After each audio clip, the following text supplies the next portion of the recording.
Welcome to the Get Sculpted podcast. We're your hosts, Tijana, Jordanna, and Marilynn. This podcast is all about cutting through the noise and giving you the real deal on fat loss, muscle building, and what it really takes to build your 2.0 sculpted self, inside and out. Our motto is to work smarter, not harder. We'll break down science-based and actionable strategies to optimize your metabolism, ditch the diets, and create a sustainable, fit, and healthy lifestyle that actually works for you. So if you're ready to get stronger, not just skinnier, and embrace a body you love, hit that subscribe button and let's get sculpted. Hello, everyone, and welcome back to another episode of the Get Sculpted podcast. Today's chat is going to be a fun one because we're doing something that we have never done before on the show, and that is an Ask Us Anything episode. So we went out to our Get Sculpted community and we asked them to fire off their most burning questions, and we actually told them nothing was off limits. We wanted a great variety of questions, and let us tell you, they did not disappoint. We got great questions all the way from training and wellness to entrepreneurship to cosmetic enhancements, so many questions. So today you are going to get a great mix of education, real talk, as we always do. We keep it real on the Get Sculpted podcast, and also a few questions that are going to allow you to get to know us on a personal level. So ladies, are you ready for this Ask Us Anything episode? Woohoo! Let's dive in. Okay, first question. And I'm actually shocked that we've never talked about this on the podcast before, but the question that came in was, how did the three of us meet? How did we come together to form Get Sculpted and this podcast? Who wants to take it away? First of all, when was that? You guys met each other before I met you, right? Yes. 2013. That would have been the earliest.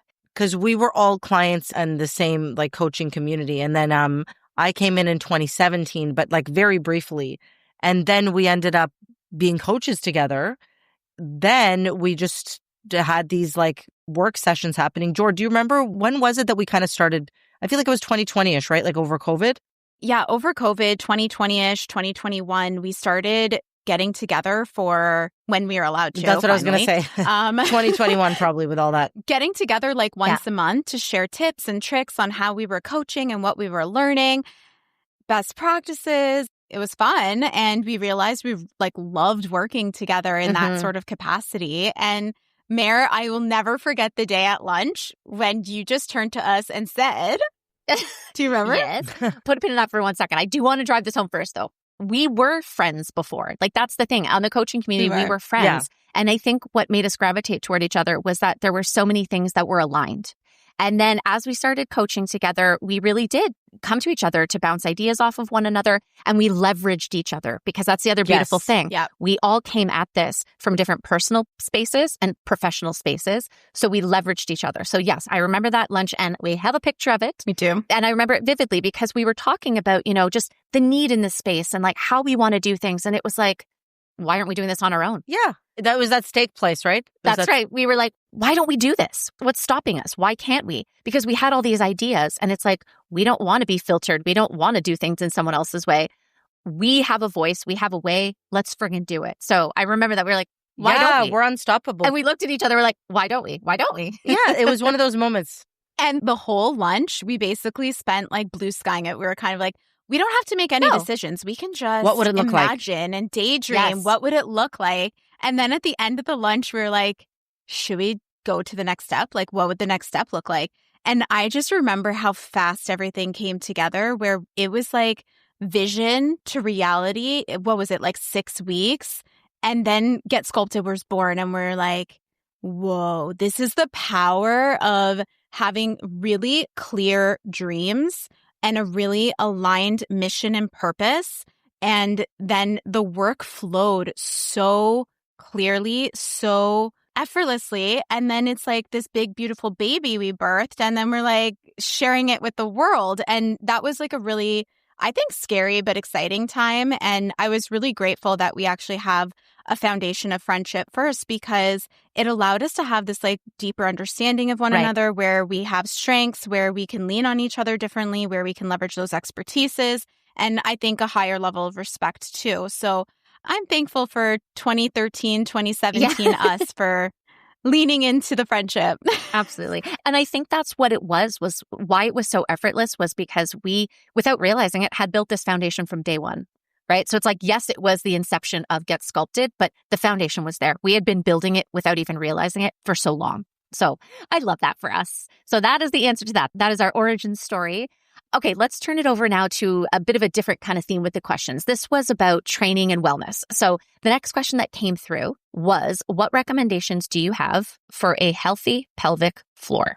I would love T to start off with this because this was a strong area for you. Yes. Yeah, for sure. So I think that this question was actually prompted by one of my clients who had mentioned that she had some symptoms. Yes. But she was like, oh, but I don't have any kids. And then I'm like, well, this is where the myth comes in, right? Like sometimes we think I don't have any kids or, oh, I had a C-section. This doesn't affect me. It absolutely does. If you have a pelvic floor, if you're male, female, have kids or not, like you should be paying attention to your pelvic health. Okay. So the pelvic floor, when we talk about that, it's the muscles at the bottom of the pelvis, and they're going to stabilize pretty much everything above that in simple terms. So things like, yes, childbirth and pregnancy, we tend to think of affecting the pelvic floor because it does, because right above that, you're going to have a big baby growing. That's definitely impacting a lot of women's pelvic floor. And that's why, the new moms are notorious for like, oh, and of course I have kids. Now I'm just going to pee my pants whenever I jump on the trampoline. But that's common. It's not normal. So it doesn't need to be that way. And we'll talk about that. But your pelvic floor can also just be affected just from life, like years and years of your postural habits, your breathing habits, the way that you're carrying weight, like at the gym, your form in the gym. Also sports you might have played growing up. 100%. Yes, exactly. Weight fluctuations, that has a big impact. Yeah. So all these things that like affect your posture and the weight that you're bearing on your body, essentially. So what I want you to pay attention to here that's listening, no matter if you're a human being. I mean, I'm sure even aliens have pelvic floors. Whoever you are, whatever species you are. So we want to pay attention to things like incontinence. And we think of incontinence as full on peeing your pants, but it's not what it is, actually. It's even like the little, ooh, I sneeze and then a little bit dribbles out. Or like I go to the washroom and then later, oh, I have a little wetness there. Lifting, in our world, very common one. So all of these are a type of incontinence. And if that is happening, then we want to look into some pelvic floor help here. Like there might be some pelvic floor dysfunction. So number one broad stroke thing I'm going to tell everybody is you should see a pelvic floor physio. This is not only for people who've given birth. This is not only for you after you've given birth. Like it's, oh, I saw a pelvic floor physio after I gave birth 15 years ago.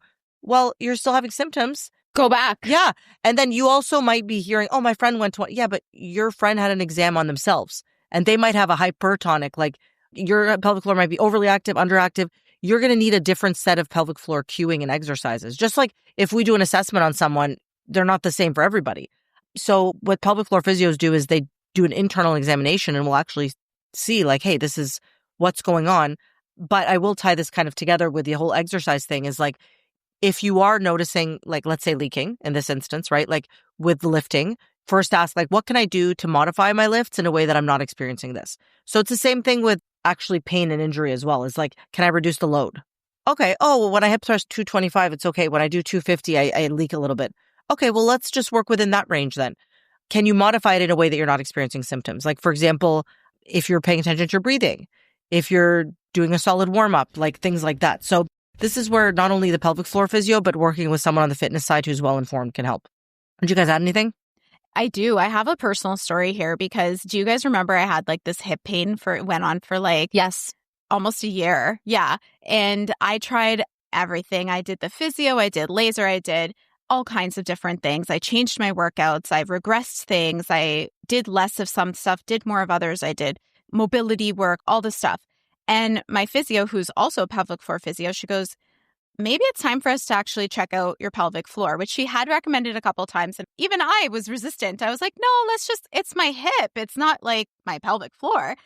And we ended up doing an exam and she did a number of releases from internal and my hip pain went away. So that ended up being like where the core of the issue was like additional tension inside the pelvic floor. And she had to do some of these releases to allow the hip then to relax. And we could only reach those muscles from inside. And so I think if you're experiencing any kind of pain in that area, don't think that just where you're feeling the pain is the actual pain. That's a good point. I had gone for like ultrasounds and x-rays and everyone's like, it's normal. And I'm like, it doesn't feel normal when I can't walk upstairs or I can't stand up without pain. And I'm a fitness professional. So that's where I would say like, don't ignore the symptoms until they get so bad. go into the pelvic floor physio sooner than later. And they're a really key part of your team, really, like your health team as you age. 100%. Let's demystify that too. And, I will offer some words too. I've heard people say, oh, but they go internal. I'm like, it's just part of your healthcare, right? Like it's part of your healthcare. That's right. So you're going to ignore it just because it's like, guess what? You have insides. You have outsides. You have outsides and insides. You need to take care of both. Ignoring it doesn't make it go away. It's just like therapy. You don't want to go when you're in a crisis. Yeah. You want to go when you are still able to manage things. That's right. Yeah. And T, you know what? I'm so glad you brought up the whole like not a post-baby conversation, because personal story here as well. I have herniated discs in my back, and it was a long journey to kind of manage that. But I remember my physiotherapist, shout out to Jillian, she's the best, but saying to me, you should really see a pelvic floor physio. My first thing was, but I didn't have a baby. Like I immediately went to, no, I don't need that. And she was like, well, your pelvic floor is part of like your core system. And she explained about breath work and glute strength and core stability and proper lifting technique, like you said. And she was like, all of that is pelvic floor health. And lo and behold, yes, of course, that helped with my recovery and maintenance of my herniated discs. So yeah, don't ignore things and don't poo-poo on things, especially when another healthcare practitioner is saying, hey, this is an avenue you should go down. Listen. Yeah, listen to them. Knowledge is power. Exactly.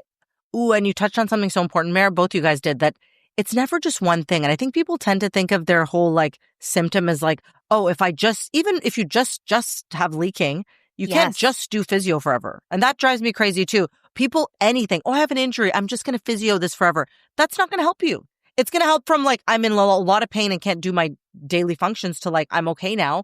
It's not going to help you prevent that in the future. So like, yeah, you need to get strong with heavy weights. We always say that about like looking good, but it's also about strengthening your glutes, strengthening your deep core muscles, learning your breathing and bracing and your big lifts. Guess what? That's going to lead to a stronger pelvic floor too. But you can't have one without the other either, right? Like you can't just be like, I'm going to lift heavy, go balls to the wall, but screw my pelvic floor if I pee my pants. That's how it is. They all work together. You just don't cherry pick what you think you need. Yeah. And I'm going to shout out our movement specialist, Francesca, on our team, because that's one of the things she really does help our girls with when she does form checks is breathing. So important. Yeah. If you're like my type A girlies, I got a tight pelvic floor. It's because I'm always not breathing. Yeah, I know. And listen, it's good for everything too. If you're getting like hemorrhoids. Yes. Trust me, you need a healthy pelvic floor. Yeah. Yes. Yeah. That's the take home, healthy pelvic floor. All right, let's zoom out now to another question we got about the coaching process. So the question that came through was, when we are building or designing a program, how do we choose? Like, how do we program exercises, reps, body splits? Where does the magic happen? Do you want to go ahead, Jord? I was just going to say, I think that when it comes to program design, it is a science, but it's also an art.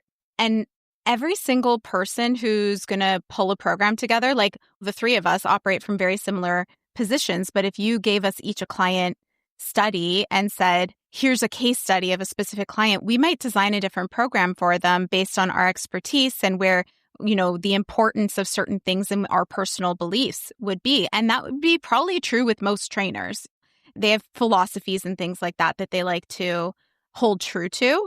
So I think that's like a good overarching to this science meets art. T, did you want to add?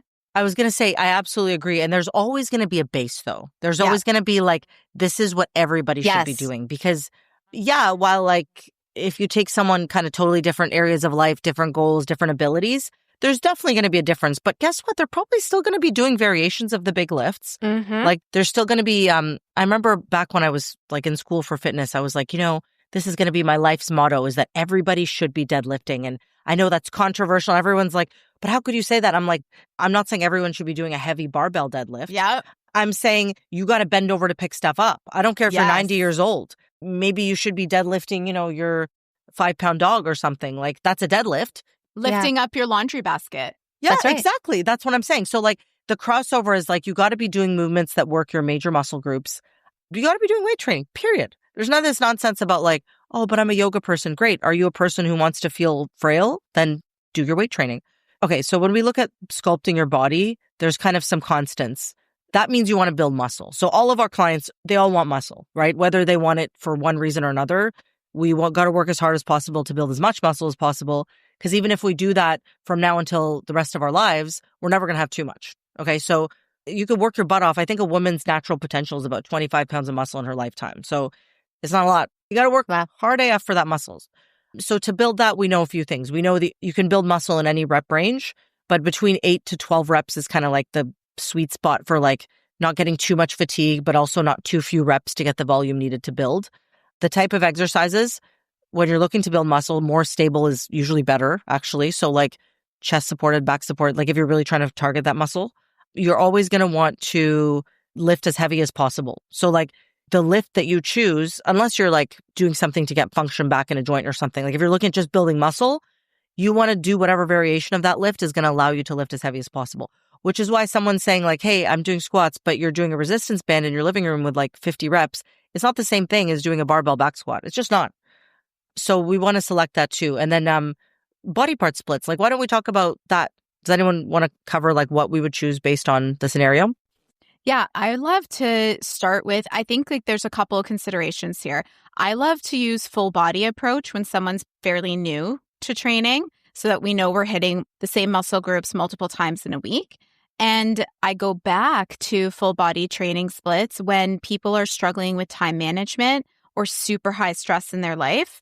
So that's when I like to lean on that. And then body split workouts, I like those when we're working on more fine-tuning things, specialization training, and as somebody is getting more and more advanced into their programming. And then you can start to have a lot of fun with things. You can pair things up by muscle group. You could pair things up like up or lower. You can do a lot. And it just depends on where the goal is and how far away somebody is from that. I want to add one thing too, is that I think the general population way overthinks this. Yes. A lot of it is going to come down to personal preference. I'm going to be honest with you. Sometimes it's like, this is how I think of it. It's like Tetrising. If someone's like, can you show me a sample program? I'm like, the program I give you could be completely different. Because it's like, okay, we take like, how many days a week can you train? What body parts, like if your glutes desperately need some help, we're going to train them more often, a lot more often. If you have massive arms, if you don't even want to train arms, we're not even going to put arms in there. Right. Like I'm not even training calves. Screw the calves. You know what I mean? Yeah. So then we say like, this is the totals we want to hit for the week. And this is how many days you can train a week. Now we're going to Tetris that together. So like whether that's like full body, or like legs, whatever it is, it just has to add up at the end of the week. Don't overthink it. I love that. And I think this is the drive home point too, is this is why personalized training is so important, because when you're doing those random workouts, you know, the random classes, that's just servicing the general population. There's no intentional structure, no plan. It doesn't fit your goal. And like you said as well, like I've had many women tell me that they've done things in the past where it's like, they told me I had to work out 6 days a week. And I was like, well, why? Right. And like, what were you doing? So the way we program, it also allows rest and recovery. We didn't talk about that either, because a lot of women are overtraining. So I think there's so many things you girls said that it's like, you know, the time that they have, their specific goal, all of those things come into play. And that's why it is science meets art, because we take the science and we take the art of the person in front of us. And we don't follow trends either. We base everything we do in the science.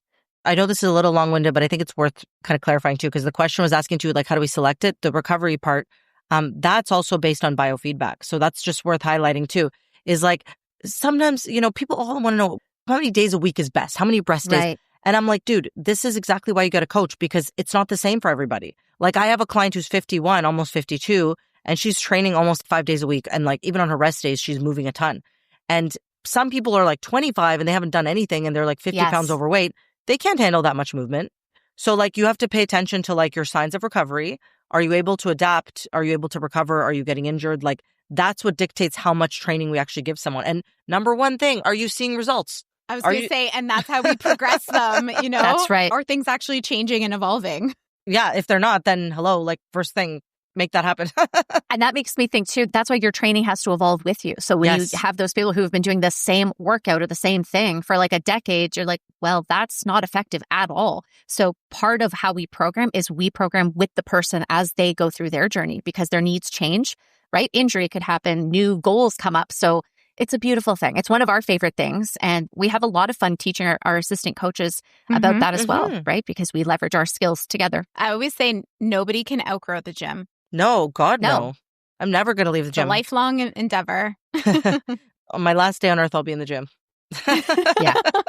I remember when we were doing kettlebell training with Sylvia, she was talking about investing in weight. I just remember you made me think of this. And she was like, think about it, like if your house is on fire or the world ends, what's going to be there? Your freaking kettlebells, your weights. That's going to stand the test I'm of going to time. put it. They will. Generations. Oh, yeah. I need to put it in my will. With you. It's true. I don't have any jewelry. Literally, my gym is worth more than people's jewelry box. You get my dumbbell rack. I'm going to split the ones like 40 pounds plus. Those go to Oh my God. I love that. Oh my God. I love it. Okay. That was a great question though. We love that one. All right. I'm going to hand it over to you, Jord, but we're going to get into some kind of personal stuff, how we make it work when it comes to work-life balance, all kinds of great questions there. So you take it away. I love it. Okay, let's dive into this next one. How do you balance work and life as entrepreneurs working from home? Mare, lay it on us. Okay, so this one was a really tricky one for me because I went from a job where I was teaching in the classroom. It was very, very structured, let's just say. This is what you're teaching now, then it's recess, then it's this, then it's this. So when I started working from home and it was now like my baby, I was like, what do I do? So it's the same principle applied. Structure. Structure saves me. I live and die by my calendar. I really, really do. I know that might sound obsessive. It's not. It's just, it keeps me where I need to be doing what I need to do. I have a digital calendar, yes, but I'm a paper agenda gal as well. So I time block everything. So I bring it down to like my work hours, my workout, my family time. I even time block my eating time or my downtime. And we teach this to all of our clients. If it's not scheduled, it likely will not happen.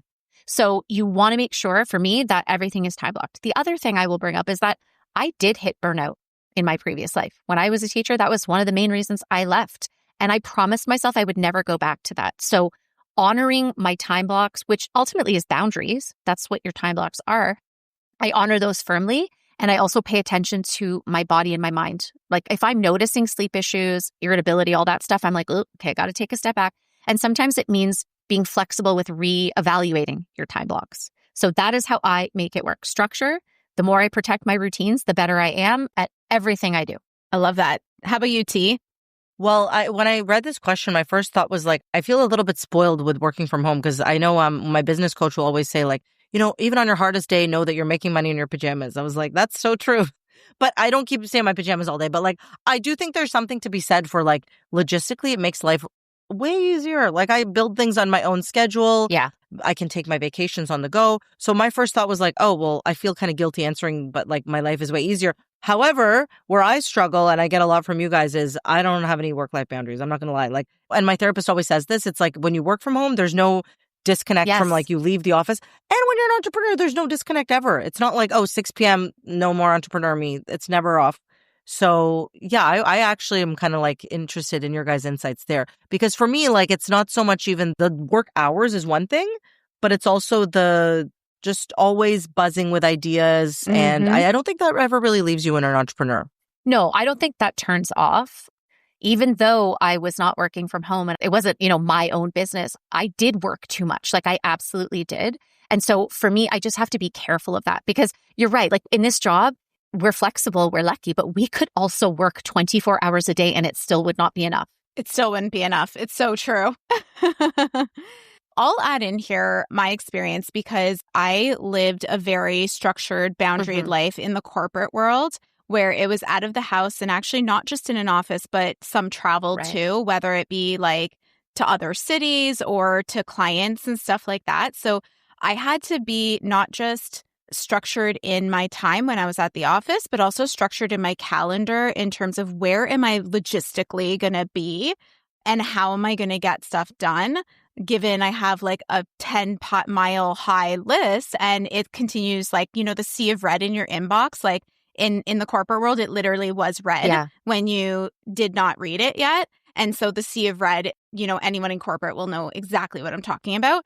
It just never ends. You could think you get to the bottom of your emails and then it's like, like 25 more come in.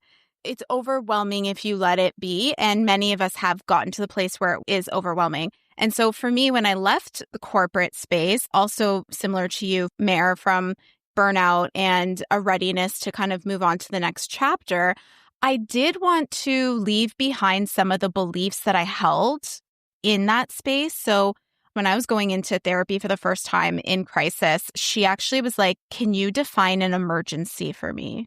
And I'm like, well, what do you mean? Like, I have a lot of emergencies in my life. And she's like, wrong. Like, I'm like, what do you mean? And she's like, an emergency is someone going to the hospital and they're dying. Yeah. Like, life or death. Life or death is an emergency. Everything else is figure outable. And I adopted the definition of emergency into so many areas of my life that were not emergent. They were not required to live under that level of stress and sense of urgency. And so I had to redefine senses of urgency for me and prioritization and how fast I had to work. I have an insane capacity to get stuff done very, very quickly, and my mind moves very, very fast. And work-life balance does not exist. Let's also negate that term. Please. You're making trade-offs all the time. Yeah. You're choosing where you're going to be or not be, and sometimes you like those choices and sometimes you don't. And that's just the reality of life. This balance garbage has to go. And so for me, it came down to some things. Structure of each day. And I, like you, Mare, I like my paper calendar as well. It really helps. We all do, by the way. Paper calendars are cool. It is awesome. And I have my shared calendar with my family. The first thing that I put in is what we always tell all of you. My workouts go in there. My walk goes in there. My time with my family goes in there first and foremost.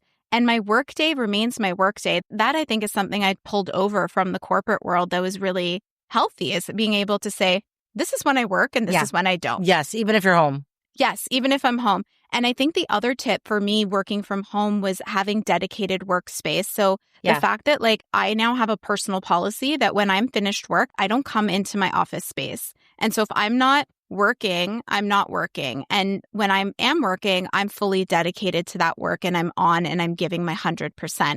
And then when I'm not working, I'm giving my 100% to what I'm doing in that place. And so really training myself to honor the presence that I've promised to deliver to the people I need to deliver it to in the time block that I've created. And we're really bad at that. That is a very big, deep practice of being actually present in a time when everyone has TikTok brains and they can't pay attention for longer than 15 seconds. So that is something I practice every single day. That's brilliant. Those are good. Let's go on to the next question. How do you girls handle pressure or judgment from others about your fitness and lifestyle goals? And I just want to shout out to our last episode, because if this is something you're still struggling with, I encourage you to go listen to that episode, because it is going to give you a deep dive on this. But girls, let's give them the Coles notes on how you would each answer that question. T? My first thought was like, make new friends. Be friends with us. Yeah, be friends with us. You can sit with us. No, but in all seriousness, I heard this from Bedros Keuilian before, and I really like the saying is like, if you're kind of like clashing with someone about something, change the flavor of that relationship, right? Like, don't bring it up. There's certain friends that I have that I'm not going to let go of the friends I had that aren't into fitness. Mind you, I have mostly fitness friends because it's been a long time. My friend cycle has now developed that, but I wouldn't talk about that stuff with them, especially if I know that they're doing something that I don't believe in, or they're in their own journey of detoxing and whatever they're doing. I'm like, okay, let's not talk about that. We're going to talk about our mutual thing that connected us. That's how I would handle it. But also, like, my feedback is to explore friendships where you do share that common ground. Like, this is what I found back in the day when I went vegan, which is like such a tight-knit community, is like, I just went out there and went to events and I'm like, hey, let's make friends. Let's chat. Same thing with, I said to Brian, like, as adults, like, it gets harder to kind of make new friends. I was like, that's what I liked about the gym, because you'd be like, hey, that person at the gym, and you meet people and then you hang out, and like our community, heck, a lot of people met that way, because you're all in this space where you're like, hey, a lot of people in our lives, they're not on the same page, but all of us, we are here because we want to get fit, we want to get lean, want to clean up our lifestyle, we want to eat right, wake up early, train heavy. And let me tell you, you can't just expect, your mom and your aunt and your BFF to want that. They might not. They might want to share a bottle of wine with you. That's okay. You're going to hang out with them for the things you do with them, but then you're going to make new friends that are going to nurture that 2.0 version of yourself. That's the secret sauce. That was our origin story too, like we talked about in the other question, right? That's what aligned us in a lot of ways. But I know this wasn't the exact question this person asked. That's okay.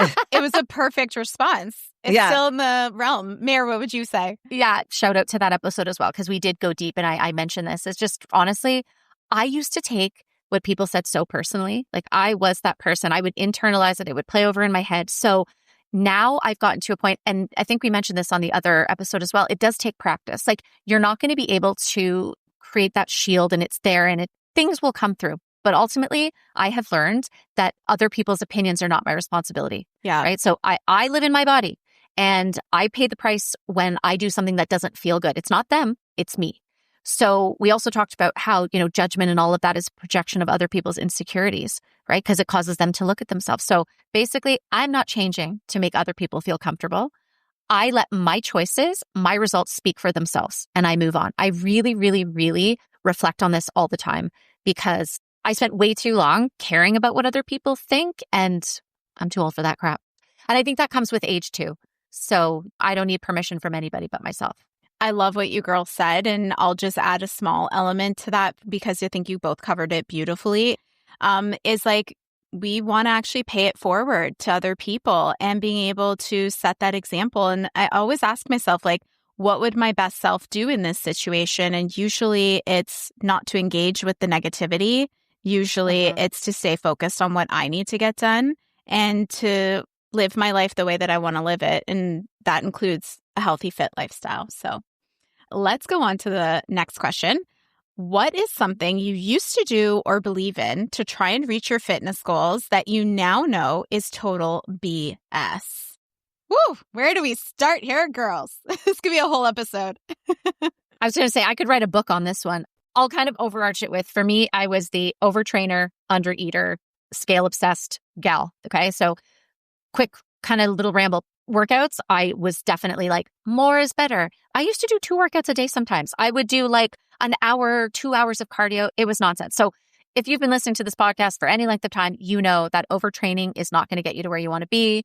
Cardio is not the way to build muscle. Like there's just so many things now that we know, and it all comes down to our smarter, not harder. With food, oh my God, I was starving myself. I lived off shakes. I was like cleanses, detoxes. I wasted time, I wasted money, and I wasted mental energy, and I was miserable. So now I know fueling myself is exactly what I need to do because that's what's going to allow me to lift heavier in the gym, which is going to allow me to build the muscle, which is going to allow me to get the body I want. And I will just say with the scale, I gave it all the power. I let it determine what I thought progress actually was and how I felt about myself. We know that's nonsense too. It's one measure. It's not the only measure. And I use multiple progress markers now, just not that number that I was on the floor when I step on the scale. So those are my big 3 that I know are nonsense. Yeah, those definitely tie into the ones that I was going to say, Mara. And specifically the saying that keeps going in my head is what I always rant about is that if you just stay consistent, you'll get there. I hate that saying. It's like, that's so not true. Like if you stay consistent with the wrong thing, how is that going to get you there? When I started my journey, I was like, I'm the hardest worker in the room. I will go, go, go. And I was like you, Mare. And I thought, okay, if I just have this mentality and I outwork everybody and I'm going to pick the classes that burn the most calories. And at the time it was my body attack classes. Now, you can plug in your Peloton rides and whatever's trendy, right? Like if I just do more of like activity in general, I'm going to look like someone who's active. That was my mental headspace.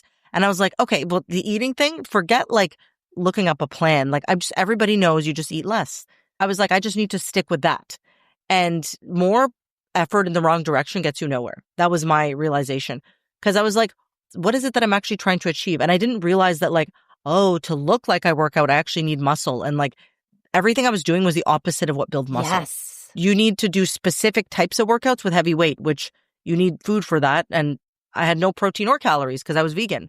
And then also like you need recovery for that, which when you're doing these 800 calorie burning classes, you're not getting that. And also thought that just, feeling the muscles burning. And if I'm really tired and can barely move, it must mean that I really worked hard. And I'm like, well, that's a big fat lie because I can tell you I haven't probably been really, really sore for years because I never miss any training.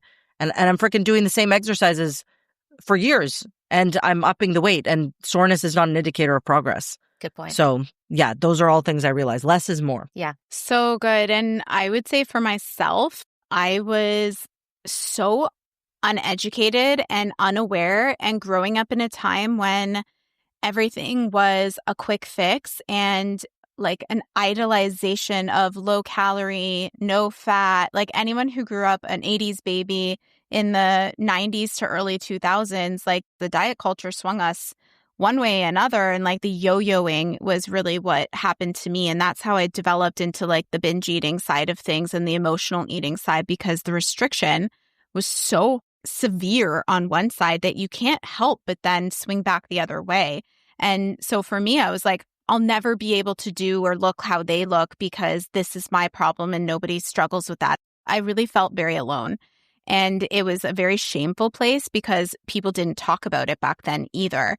And so I think for me, knowing what is BS is that, one, you aren't alone and that almost everybody can relate to something that you're going through on the health and fitness side and where you struggle.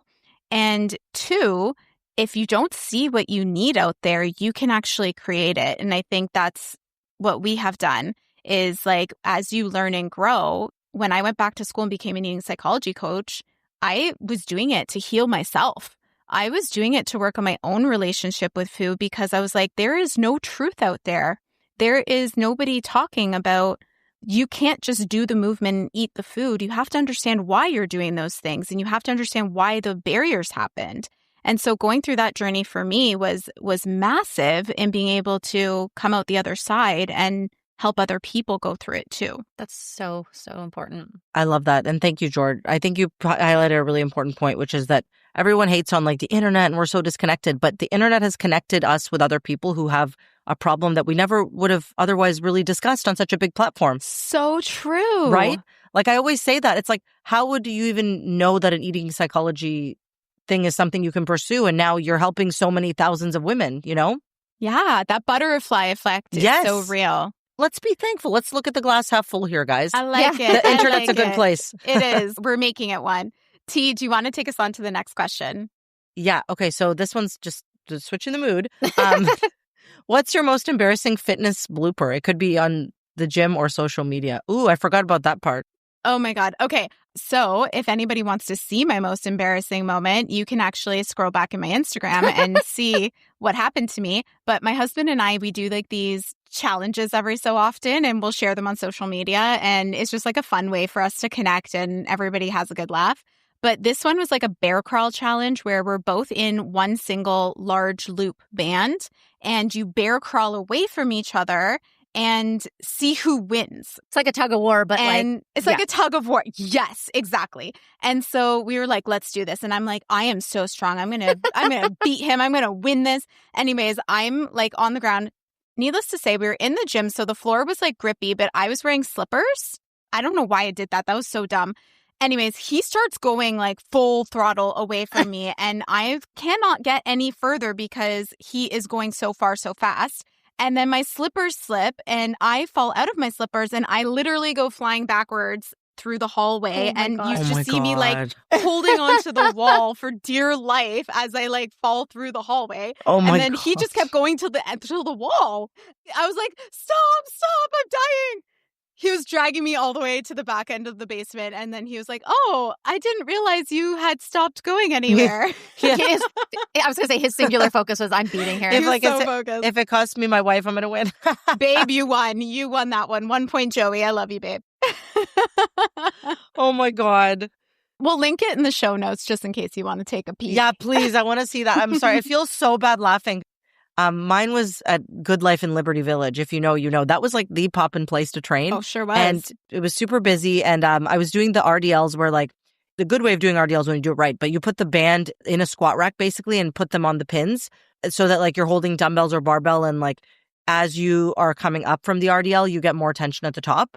But silly me, I did it with like the pins facing out and I was facing out. So basically like whenever I thrusted my hips forward, it pushed the band off. And to top it off, I was freaking recording it. Like I was recording content. And then I flew forward with the bar in my hand. Oh my God. You're so like you didn't get hurt. Oh my God. But the worst part is, honestly, falling in public because people are like, but they treat you like you're like 90. And I'm like, I'm good. Please don't leave me alone. You didn't see anything.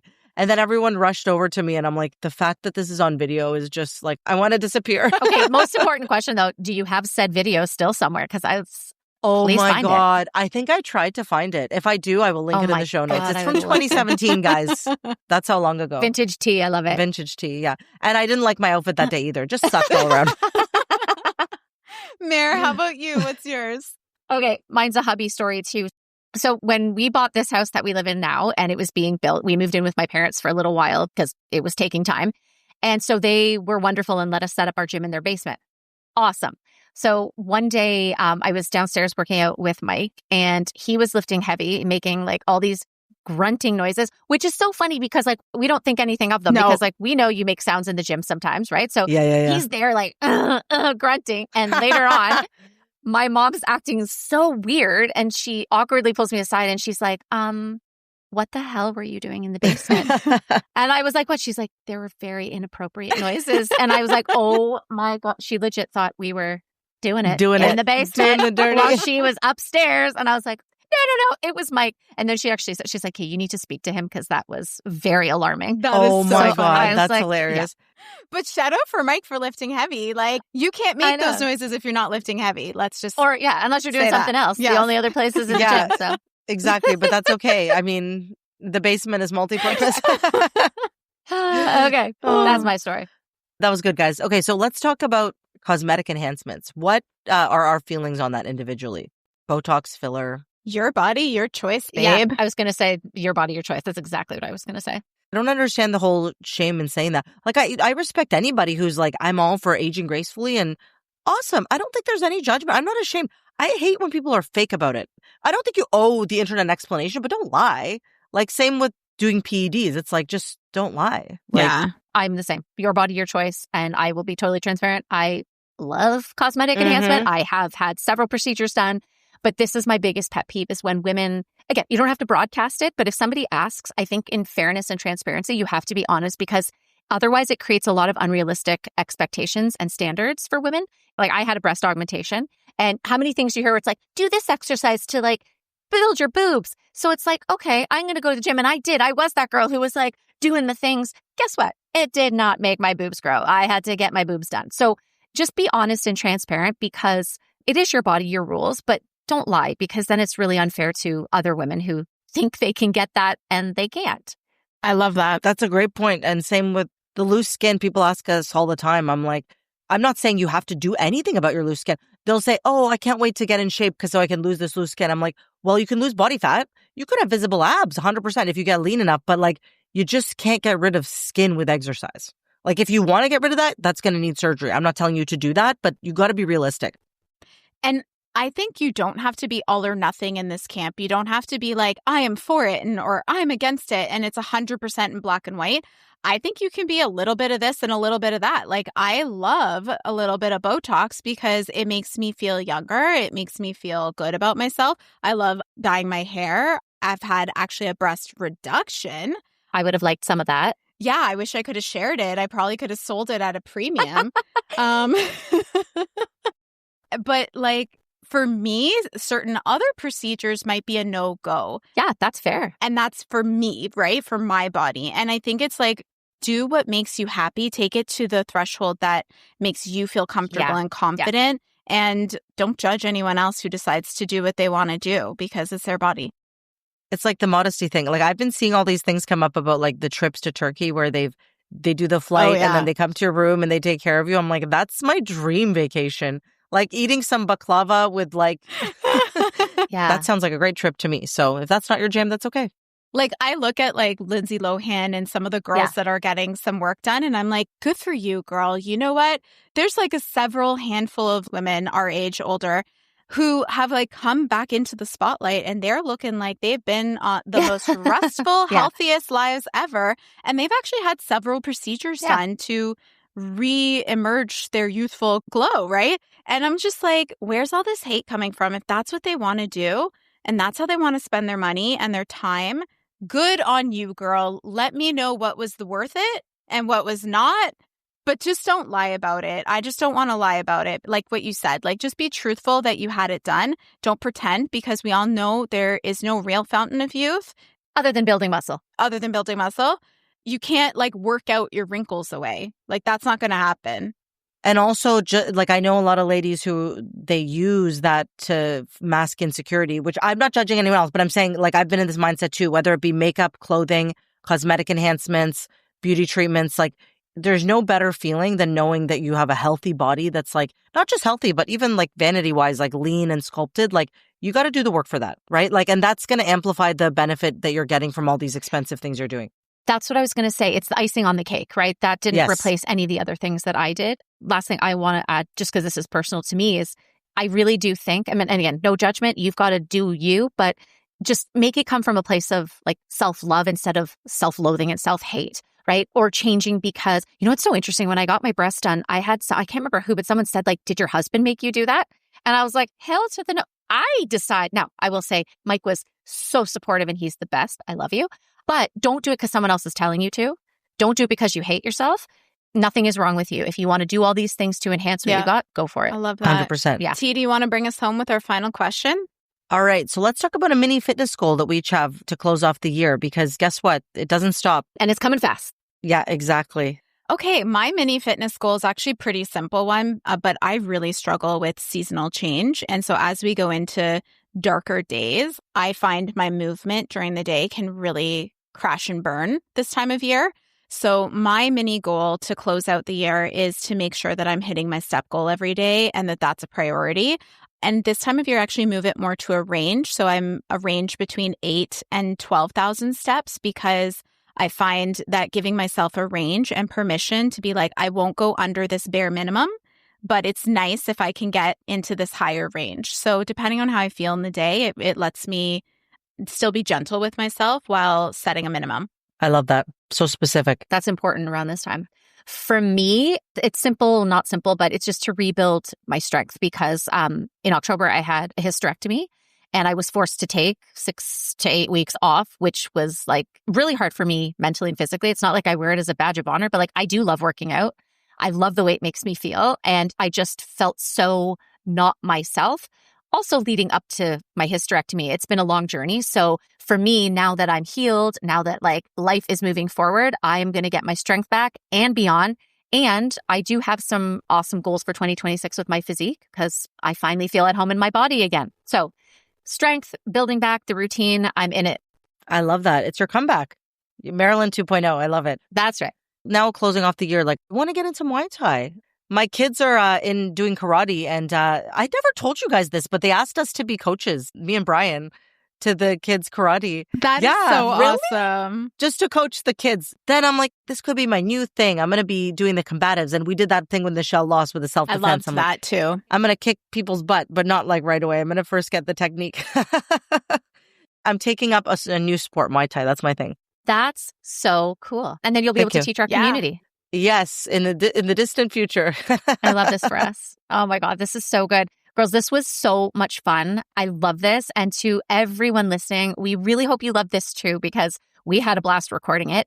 We feel so lucky that we get to have these open conversations about things that matter to us and our community. And I mean, what better thing to get together with your girlfriends and just chat about all the things.